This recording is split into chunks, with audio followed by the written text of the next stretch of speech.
शांता देवी हमेशा एक आदर्श सास बनना चाहती थी, लेकिन जब राजीव की शादी प्रियंका से हुई तो उनका सपना थोड़ा चकनाचूर हो गया।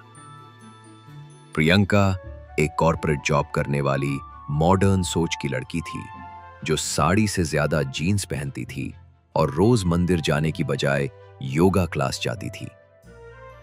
शादी के कुछ ही दिनों बाद ही मतभेद उभरने लगे। शांता देवी सुबह जल्दी उठकर पूजा करके हलवा बना रही थी। प्रियंका ऑफिस जाने की जल्दी में थी। आज भी ऑफिस? बहू, थोड़ा घर के काम भी सीखो। माँ जी, मैं ऑफिस से आकर कर लूंगी ना, टाइम थोड़ा कम होता है सुबह। शांता देवी ने बिना कुछ कहे हलवा स्टील के डब्बे में रख दिया और चुपचाप अपने कमरे में चली गई। राजीव दोनों के बीच की दूरी महसूस कर रहा था, लेकिन वो जानता था कि समय ही सबसे बड़ा इलाज है।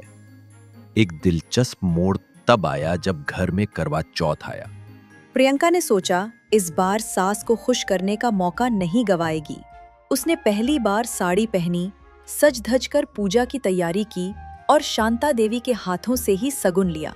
शांता देवी की आंखों में चमक आ गई। माँ जी, आप बिना आपके हाथ का पानी पिए मैं व्रत नहीं तोड़ूंगी। शांता देवी, जिनके मन में बहू के लिए सॉफ्ट कॉर्नर था, भावुक हो गई। तू मेरी जैसी नहीं है, पर बुरी भी नहीं है। प्रियंका मुस्कुराई और चुपचाप उनके पैर छू लिए। तीसरा ट्विस्ट आया जब प्रियंका को प्रमोशन के लिए मुंबई शिफ्ट होना पड़ा। राजीव भी उसके साथ जाना चाहता था। यह सुनते ही शांता देवी को झटका लगा। उन्होंने पहली बार बहू को रोकने की कोशिश की। अगर तुम दोनों चले गए तो इस घर का क्या होगा? मेरी क्या गलती थी? प्रियंका के लिए ये सबसे मुश्किल फैसला था।